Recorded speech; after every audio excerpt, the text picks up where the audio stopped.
All right, so happy new week, everybody. Hope you're doing amazing. I have got someone from the other side of the world over in the US, a recently published author of ours, Karen Hauschild, with Leadership in the Trenches, which is the book behind it. Thank you so much for joining us on your Sunday evening. Yes, thank you for having me. Amazing. We were just talking with Karen before. How long ago did we meet? And when did it, how did it all start? And we actually said it was probably our anniversary right now because she came to a seminar 12 months ago. It was August. And then she attended our November retreat. And then with the Christmas and all that, on this side of the year, she's completed this amazing book project that is now, she's planning her launch party. And today, guys, we're here to talk about, that topic about management survival in no man's land. So before we get stuck into the topic, let me give you Karen's official introduction, and then we'll get into all of the bits and pieces and how long she had been thinking about writing a book and all that sort of stuff. So Karen Hauschild is an experienced presenter, workshop facilitator, consultant, and a trained educator with a unique 30-year career in higher education. She has a background in leadership and communication, organization and planning, achieving industry-leading results. Karen believes that good leadership comes from never giving up and always trying to better yourself. It also comes from giving yourself a break. You can't do it right every time, but even if you're aiming for the bullseye, you must take the blindfold off. A better you makes a better leader. Karen is an engaging, interactive, approachable speaker and facilitator who offers practical can-do strategies to thrive in the leadership trenches by telling stories and sharing real-life examples to inspire you to become a better leader. Amazing. I can't wait to talk about this because we always look for ways we can be better leaders, because every single person, I believe, is a leader in some shape or form in their lives. Is that right? Oh, yes, definitely. I think that you can have formal leadership and you can have informal leadership. And the formal leaders are the ones that have a title perhaps attached to their name, but the informal leaders are the people that are working in the trenches with you, that are leading their peers and having an influence on them.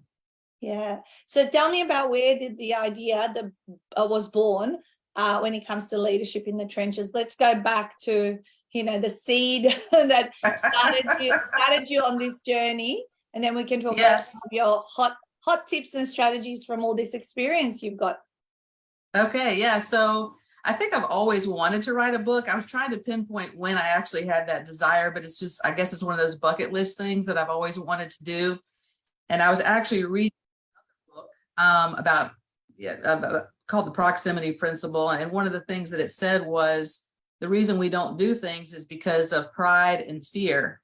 And that just struck me right in the heart, because the night before I was talking with my best friend and I was like, I really want to write a book, but if I write a book, somebody's going to have to read it. And I was like, oh man.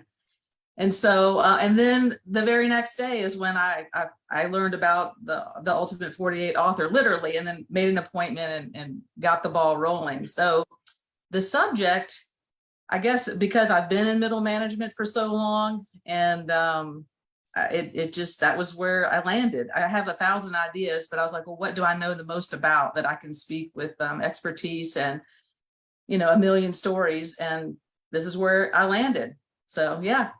So it was really more that desire of, I've been wanting to do it, or it's been there in the back of my mind, but, and the catalyst was reading that bit in the book. And the fact that you took such fast action probably was good to not, how they say, feel the fear and do it anyway. Or right.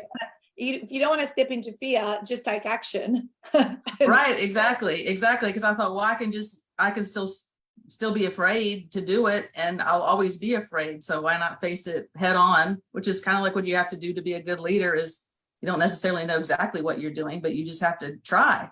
Yeah. So thankful that I met you and Stu and the whole team there, and, guided to the end. So, yeah.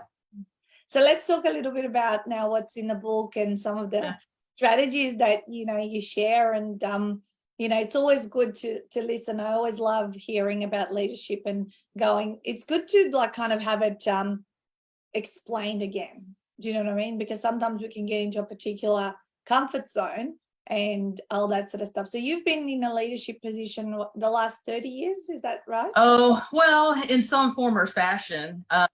Yes. I mean, I started off supervising students, as Yeah. you mentioned, like I've worked in higher education. So I started off supervising students, but now I supervise the staff of professionals. So I've kind of evolved over those 30 years in that way. Yeah.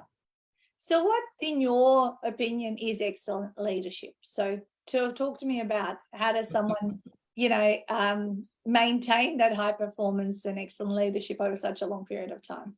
Right. Well, I think that you have to have the desire to be better.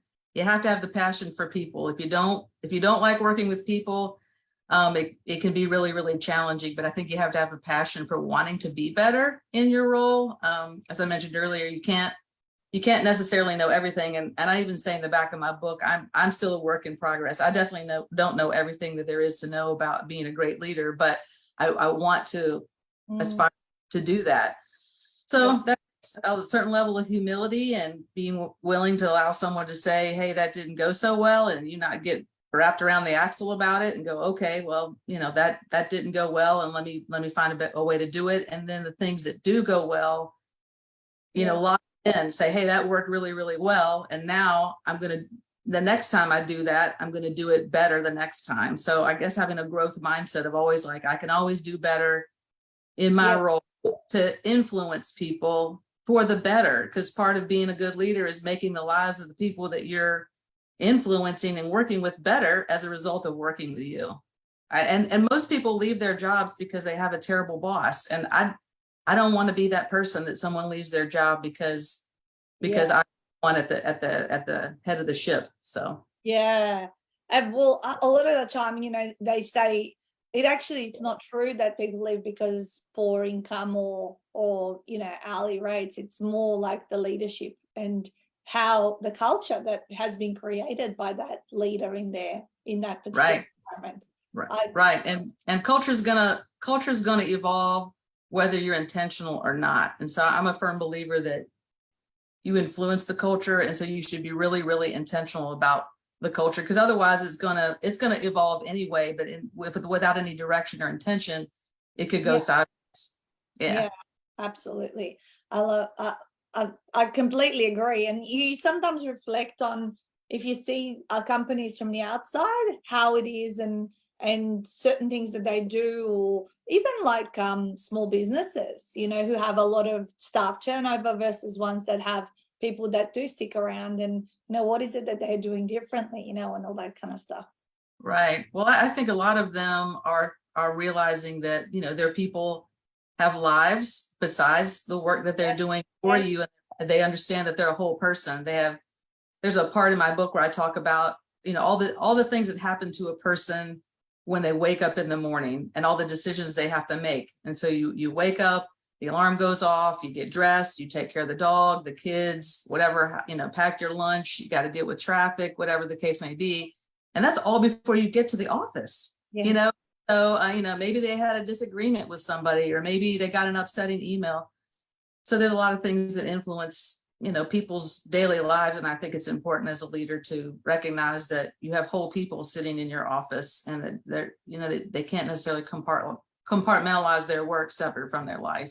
That's right, because when something happens in our lives, that definitely enters our productivity and our effectiveness in our jobs, and we need to have empathy and patience sometimes when people are going through tough times, right? Right. Yeah, I think there's times that you have to just give grace, still hold people accountable to getting work done, but sometimes they just need a break.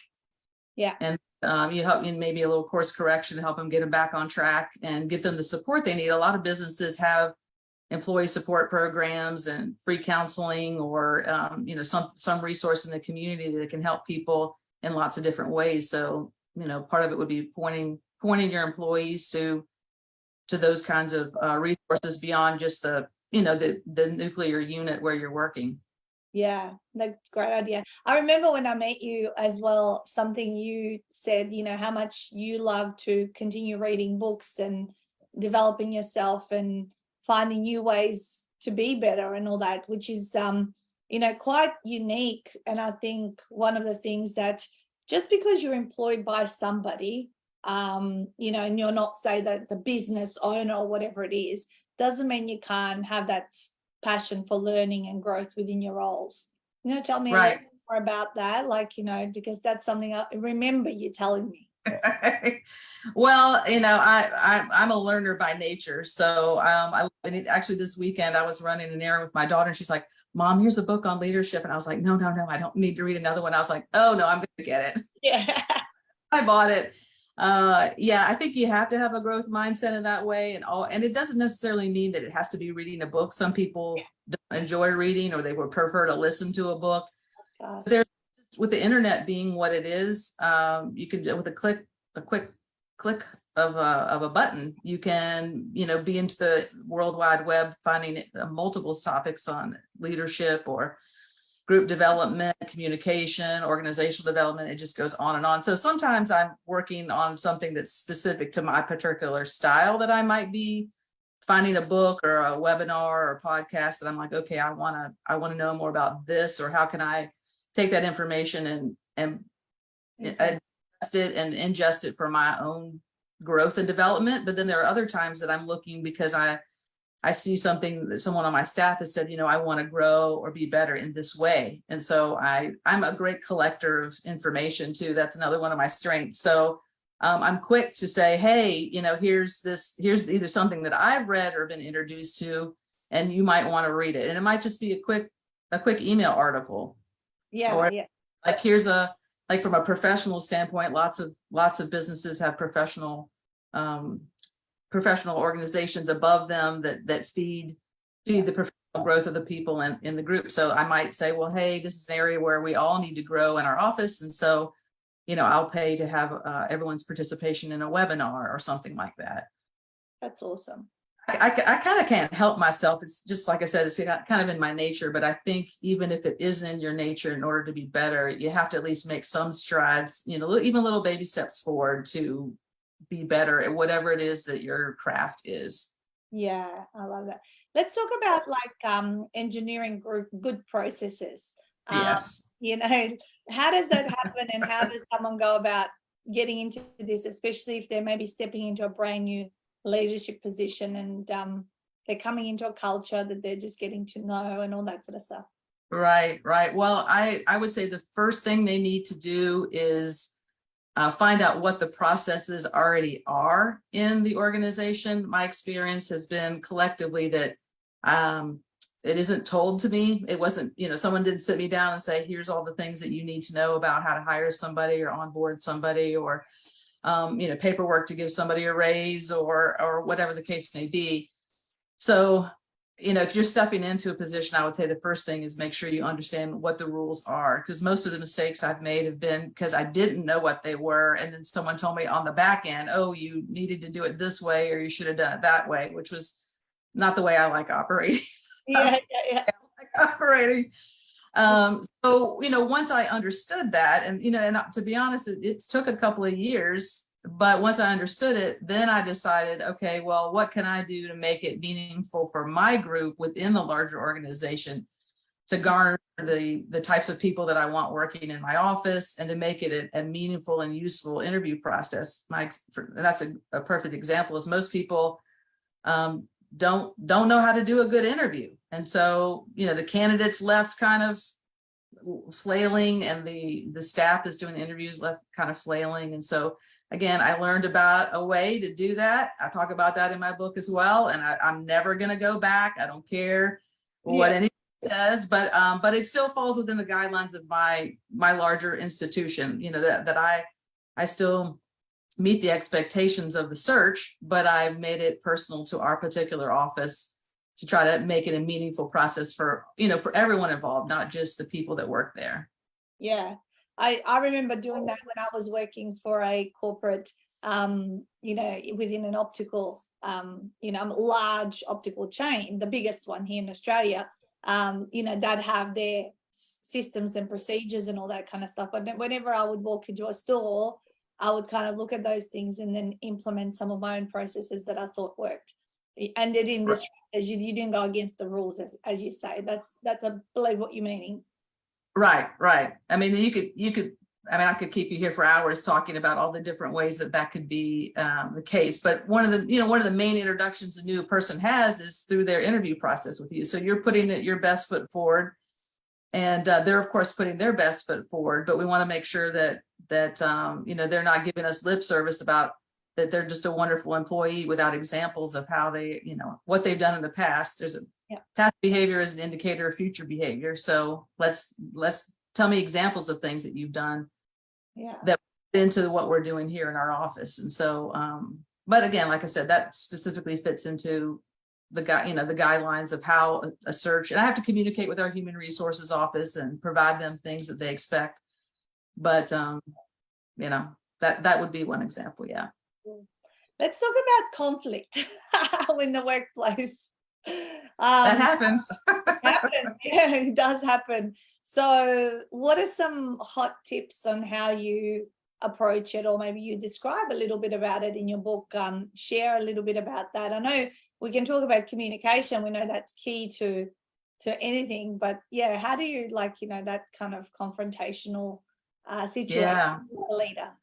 Well, that's challenging because I haven't met anyone that just says I embrace conflict and can't wait to do it on a daily basis.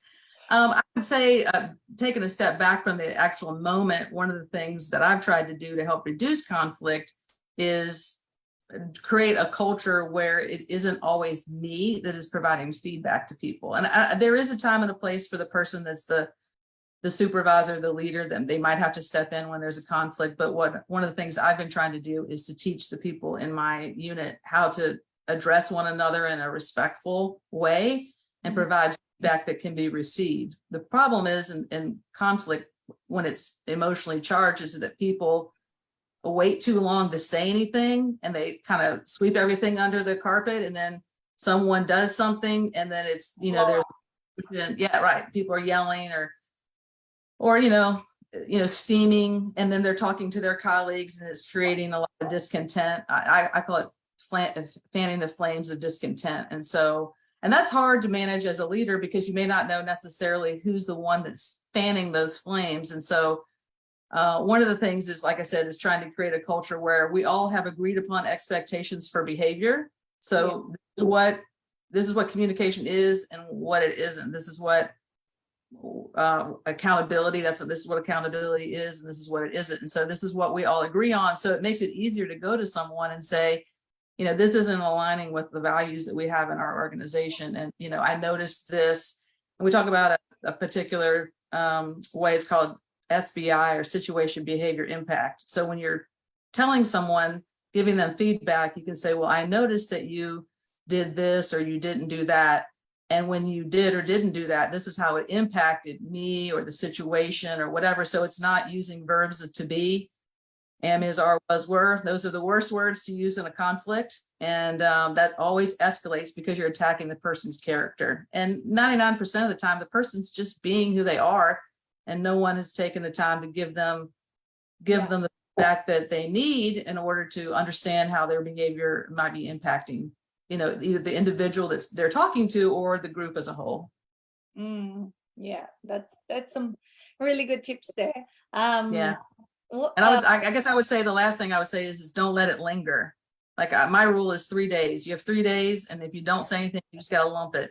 You just have to feel the fear and just say it. Yeah.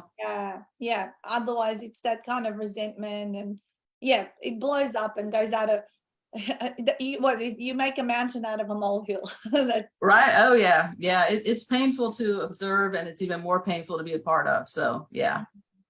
I want to know, have you had to fire people in the past? Thankfully, I've not had to fire anyone, although I have recently had a conversation with someone that I said that if something didn't change, that we would have to go down that road.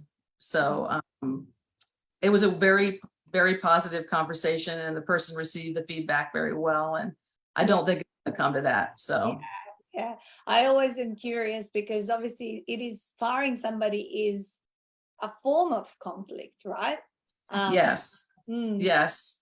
Well, the only other time that because again, to structures that are bigger, our human resources, there's a very specific process that you have to go through in order to dismiss someone, whereas that might not be the case in a smaller business where, you can just say, 3 strikes you're out, or 1 strike you're out, or whatever.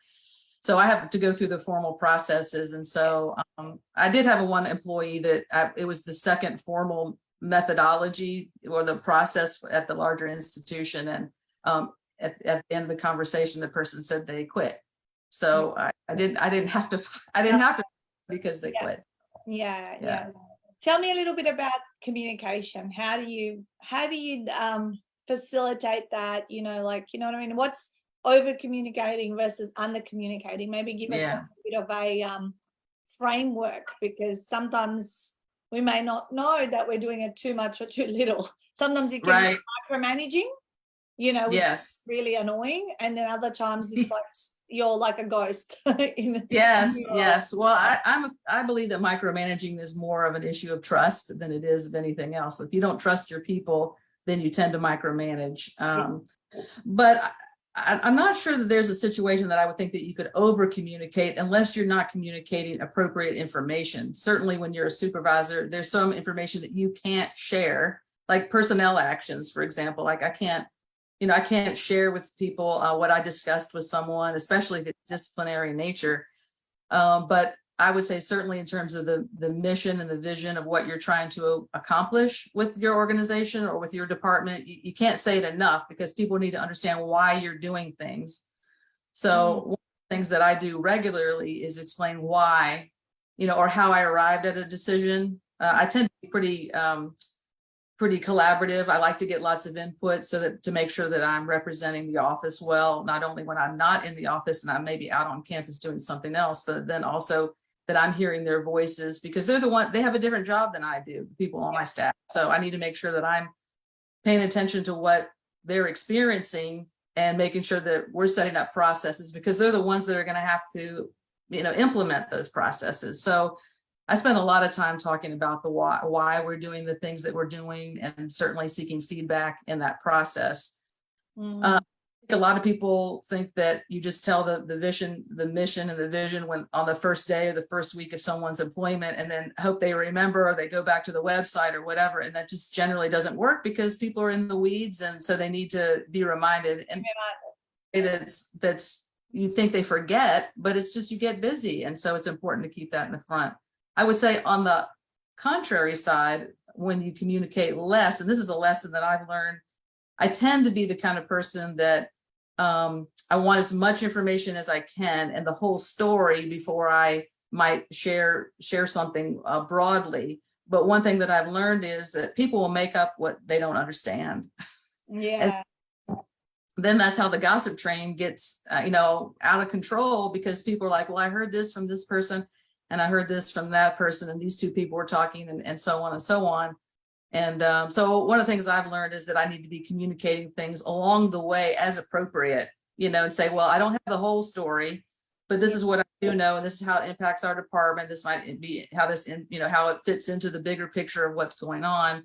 But I'm still waiting for these 2 or 3 other things to come down the pipeline. So don't write it down in ink. Just put it in pencil. Like there's more to come. And so. And I think that keeps people less stressed. It feels less chaotic to them. They feel like they have more control over what's going on. And then I do think it engenders greater trust of you as the leader in those situations. Yeah, I love that. Like pre-framing it, but not, And as you said, people fill the gaps if they don't know something. Oh yeah. I was doing it myself. I was in a meeting last week, and then I had to stop myself, because I was like, well, I think it might be this, or it might be that. And I was like, I don't know the whole story. I'm making up things that may or may not be true. So I just went, zoop. I love that. So what do you hope, let's move back into the book. Okay. The book will do moving forward. What will you do with it? And what are people going to get out of it if they get their hands on a copy? Right. Well, the way I wrote the book is very conversational. I tried to write it in a way that if you were sitting across a picnic table or, a desk, or we were just sitting somewhere talking, and I said, well, these are some of the things that I've learned over my time in my role. that these are the nuggets that I wish someone had told me 30 years ago. Would have saved me some headaches and some frustrations. And at the end of every chapter, I've got specific strategies. So, you know, you kind of read through it, and I tell some stories and give some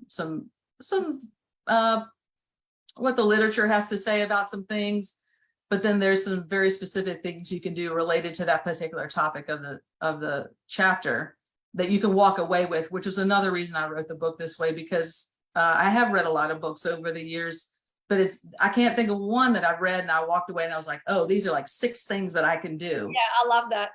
You know, and so these are my best nuggets. These are the best things that I've learned over the years, and in a very conversational way. I hope it blesses every single person that reads it. And my goal is that I can consult with people that are in middle management, that are stuck between, like, in no man's land. You're stuck between the people above you, and you're supporting the people that are below you in this kind of this tug of war of trying to meet demands in both places. And so my hope is that I can consult with folks or facilitate workshops so that people can be better leaders, or the people in their units can grow and change and be better contributors to the vision and missions that they have. Yeah, beautiful. And I like you said, practical books. Tell me what to do. Just give me something I can take action on. You know, it's all well and good to know an idea, but where I find change happens is when you can take action on something. Right. And there's actually pages in here that you can scribble on. So, like, you know, as ideas come forward, or you're like, oh, I can do this based on this information. So you can write it down right there in the moment. You don't have to get a sticky note. You can just write it right in the book. Yeah, beautiful. So how was the process going through 48 hours? So, like, you know, you did the November retreat, you know, you stayed up late, you know, to get through the, you know, the days, and then we were in publishing, you know, early this year and all that. Talk to me a little bit about, you know, going through this program from the other side of the world. Right. Well, I mean, I loved it. It was challenging, and it pushed me, which is something that I specifically was looking for. But one of the things that really hooked me is that I would be introduced to the world of publishing. I just, you know, had zero idea. It's just been fascinating outside the process of writing the book itself, of like all the decisions that are involved. I just had no idea, you know, just, you know, where do I want the page numbers to be? What font do I want to use? Of course, that's in the latter stages, but just, you know, selecting the right image to communicate to a future reader what the book is about, even before they read the title. That's been wonderful. And, you know, and having the mentorship through you and Stu and the rest of your team. And even though I am on the other side of the world, it's just a matter of sending an email and agreeing on a time, and my questions get answered. And even if it's not a Zoom meeting, it's been an email. And then the mastermind classes, I participated in those to the extent that the time difference would allow. But that was a value added that I'm not sure I realized when I signed on to participate. I'm sure you mentioned it, and I was like, oh yeah, okay, great. But I didn't really know what that meant.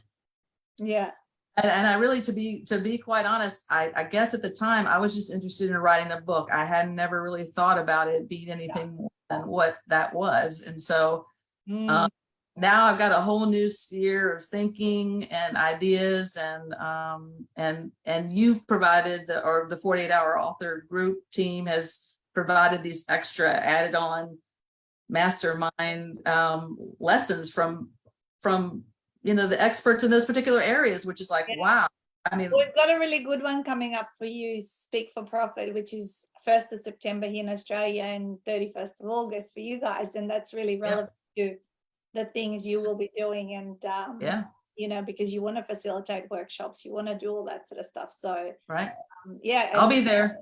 And then Sales Mastery in November. And, you know, I mean, really our work towards the leveraging and the other stuff really begins now. Now that the book is here, I know you're hosting a book launch, you know, with your family, friends, and colleagues and all that sort of stuff very soon. But I mean, there's so much that it will unfold moving forward. We'll probably connect again in 6 to 12 months and see where things are at. And with your growth mindset and your willingness to learn, I think, and I love how you didn't rush. You've done things really properly and thoroughly. So I got to commend you to that on that. And I want to see you showing up to the master classes, you know, because Yep. there's 6 of them a year and you've got them for as long as they exist, you know, which I think, you know, we've been running them for 6-7 years, and it's really Yeah. lovely to see how authors, you know, kind of grow through them in their businesses and what they're doing. All right, so let's Yeah. find out where people can buy your book. Yes. Let them know what your website is. I'll put it up on my screen here, you guys, so you can see it. Yes. All right, do you want to spell it out, because some people will be listening to this in a Yes. podcast? So, Karen's so it's normal. Karen. Pardon me? Karen's normal, spelled normal. Yes. KarenHauschild.com. So that's Karen and then HAUSCHILD. So it looks like Hauschild, even though I pronounce it Hauschild.com. I say house child. That's okay. I respond either way. Yeah. So there it is, guys, the book, and Karen and her website here. And the reason we spelt it out is some of you guys may be listening to this as a podcast, so you can find it. But certainly if you look up Leadership in the Trenches on Amazon, Barnes & Noble, all your good online resellers, you'll also find it there, and they'll get it delivered to you. Yeah, all I want to say is I'm very, very proud of everything you've achieved. It's been lovely working with you, and I can't wait to, you know, catch up in another 6 to 12 months and just see where everything is at. And I also have a feeling you'll be writing more books in the future, but I'm just I just started my outline just a few ago. Yeah, so we might be talking about publishing in like 6 to 12 months time, but Right. yeah, they're all, you know, people say, oh, I just want to get the first one, bucket list, and then within 12 to 18 months there's that next conversation we're having. Right. Yeah. Beautiful. Well, thank you for sharing this evening for you and this morning for us, and I wish you every success. Can't wait to see the book launch photos come out soon. Have Yes. a wonderful night, and guys, like we say, go out and smash it out. Yes, smash it out.